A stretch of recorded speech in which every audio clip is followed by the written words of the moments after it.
Good morning, this is Stuart coming to you with another video, this time from the beach, and just actually been on my morning run, and I thought now would be a great time to share some more words.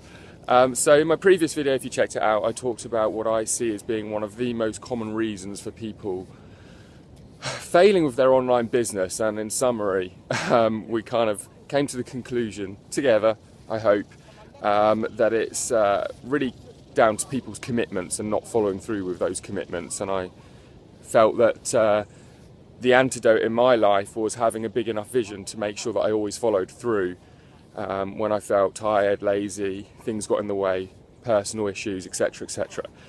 And I said at the end of the video I'm going to continue that conversation, which is what I want to do now. So one of the other reasons that I see people, really frequently giving up on their dreams and often coming back, because what I've seen, now I've been in the industry long enough, is a lot of people coming and going. And the good news is I have seen people that have gone and come back and gone and come back and then gone on to succeed. And what I want to do is really share some words of wisdom based on that experience, and maybe give you some things to think about. So one of the things that I see, unfortunately, way too often is people using excuses for not building their dream lifestyle, building their business. And the first thing that I'm going to say to you is that I've seen people go on to succeed online with some really horrendous circumstances. I'm not going to go into the specifics of that, but far worse than not having money in the bank, far worse than not having a job. Situations where, I'll give you some examples, situations where I've seen single mums who have literally been left in the lurch, I suppose, left by their husbands or partners to really look after their kids, fend for themselves, with absolutely nothing, go on to succeed. I've seen people who have had so much debt that they've literally got debt collector after debt collector turning up at their doorstep making demands. I've had people and students of mine, and I'm thinking of specific examples here as well, of where they've lost family members to illnesses, and they've not been the main breadwinner and they've had to go out and become that breadwinner.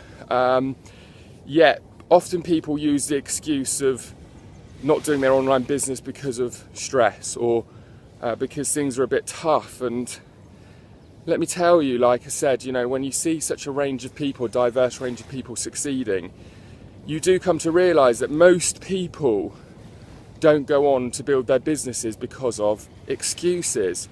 Now, the point that I want to make here is that your past and your present doesn't equal your future. And this is something that's really important to really take those words and understand what I mean by that. Because if you're in this situation where you really want to change your lifestyle, you really want to build a better lifestyle for yourself and your family, if you keep living and doing things the way that you've done them before, i.e. your past, you cannot expect a different result in the future. So what that means is that when the going does get tough, let's say, take some of the examples, let's say you're in debt and you've got debt collectors showing up at your house, or you're in a situation where you can't invest as much money as you'd like to ideally in your business. It's absolutely imperative that you don't go through life with the attitude of, well, when I've cleared that debt, or in the future when my finances are better, I'll build my business. Because trust me, what happens is people get their finances sometimes in order, and very, very rarely do they revisit building a business at that perfect timing, or what would be deemed as perfect timing, because they realise that now's the least stress that they've ever been and they want to just enjoy it. 3, 6, 12 months later, all gets a little bit stressful, and suddenly they want to build their dream lifestyle again because life's not going as well as it would do. So the point of what I'm making is that you want to try and build your business at a time that you're feeling inspired and motivated to do so, regardless of your current circumstances. If you really want this, if you really want a better lifestyle, if you really want to build a business that's going to give you freedom, flexibility, choices, more money, whatever it might be, the answer, or again the antidote, is just do it now. Just do it now. The worst time to do it, in my opinion, for many reasons, is when you're forced to. Yet so many people, and they do go on often to be successful, wait until they have no options, wait till they have no choice, and that's just so much more stressful. I didn't do that. You know, I still had my job. I built my business on the side in the evenings. That's one of the beauties of starting an online business, is you can do that. And I got to a situation where I was making enough money on my online business that I was able to quit my job. Now, was it stressful? Yes, it was. I was working 70 hours a week in my job, and then I did go part-time for a while. But even when I was part-time, I was still putting in God knows how many hours. Honestly, I don't know. Every waking minute, frankly, for at least the first 3 to 6 months. I'd say the first 3 months it was silly. I was obsessed. Like literally, you wouldn't see me awake without my laptop. I was literally in my bed on my laptop. Now, does everyone have to do that? No. The first 6 months, I would say, it was 85 to 90% of my spare time. But it was 6 months of my life, you know? So that's the thing, I just want to really point something out, is that regardless of your current circumstances, I can tell you this from experience, there is nothing stopping you making this happen now. You know, yeah, maybe it would be better to be able to invest more money in your business. Maybe it would be greater to have a bit more time. Maybe it would be nice if you had paid off that debt. Maybe it would be brilliant if you had that slightly better relationship with someone in your life. But life's never going to be perfect. You know, you're not going to have the perfect time. You know, people often talk about it with kids, don't they? You know, there is no perfect time. You know, yeah, fair enough, you can probably time things a bit better than some people do. But the point is, you know, with a business, I really do think the greatest time to do it is when you're inspired and motivated and driven to do it. If you're watching this video, chances are you're more inspired and driven to do it now than you ever have been. So just get on and do it.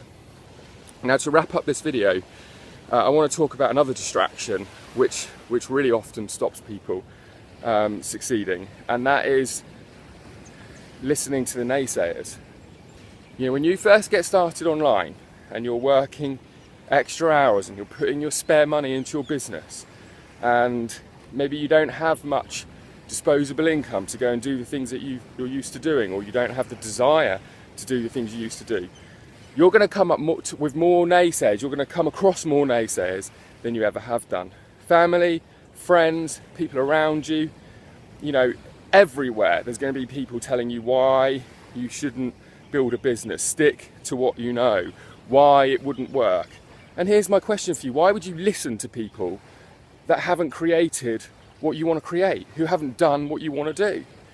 Now, I could be wrong. Maybe you do know people that have achieved what you want to achieve and they are giving you advice. Well, my advice would be maybe it is worth listening to them. But anybody outside of that, you have to shut them out. And one of the things that I found helpful was learning a lesson, and that lesson was to just not talk about my business to certain family members, with certain friends, because the conversation had nothing to gain. You know, there was nothing in it for me, there was nothing in it for them.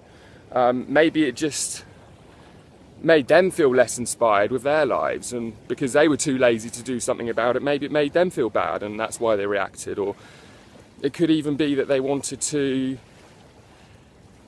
not see me get disappointed and wanted to protect me because they're not prepared to take risks. Well, I was prepared to take the risk, and I saw it as a very calculated risk. You know, they say 85% of home-based businesses, again, another statistic, who knows if it's true, but 85% of home business, not internet businesses, go on to succeed, compared to only 5% of businesses where people actually get a loan or start up from scratch, like a store in town or something like that. I don't know if those statistics are accurate, and I'm not particularly a betting man, you know. But what I do know is if I'm going to start something, I'm typically going to do it where the statistics, you know, are on my side. And starting a home-based business in the digital economy, from home, from your laptop, with low overhead, in my opinion, you know, you're giving yourself every opportunity for success. It's not like you're borrowing money from the bank. It's not like you need to find high street premises. It's not like you need to have a garage full of stock or a store full of stock, more so. So, you know, just go with your gut instinct. If you want to build an internet business, home-based business, and it's something that's been on your mind for a long time, just get on and do it. Blank out the naysayers. I said yesterday in my video, often the smartest people, the people that we respect most in the professional world, are actually the least knowledgeable when it comes to even building businesses, let alone internet businesses. You know, accountants are often people that individuals look to get advice from, but how many accountants do you know that are living the lifestyle? You know, how many accountants do you know that love their careers? Now, I'm not saying that some of them don't, but the ones that I've come across really aren't that inspiring in terms of the lifestyle that they're leading. Many of them aren't particularly wealthy. You know, they might be good at crunching numbers, and that's exactly what I use my accountants for. You know, just filling in forms and returning my tax returns and dealing with in the UK, our VAT returns, etc. I'll leave that to them. I don't want to do that anyway. But just be very, very careful who you heed advice from. This is why communities are so important. So important to get surrounded by like-minded people. And another thing you've got to watch out for when you get in this industry, you're going to see a lot of people come and go for the reasons that I've been talking about in this video. Best advice I can give you is find people who you either sense or have proven they're in this for the long haul. They're committed, in other words. You know, they've not just been dipping in and out of every opportunity. They're not just spamming and pitching products all over the internet, one product after another product, and they're actually, you know, sticking to their guns, fairly narrow-minded in terms of tunnel vision is probably a better way of putting it. Narrow-minded sounds a bit like they're an arsehole.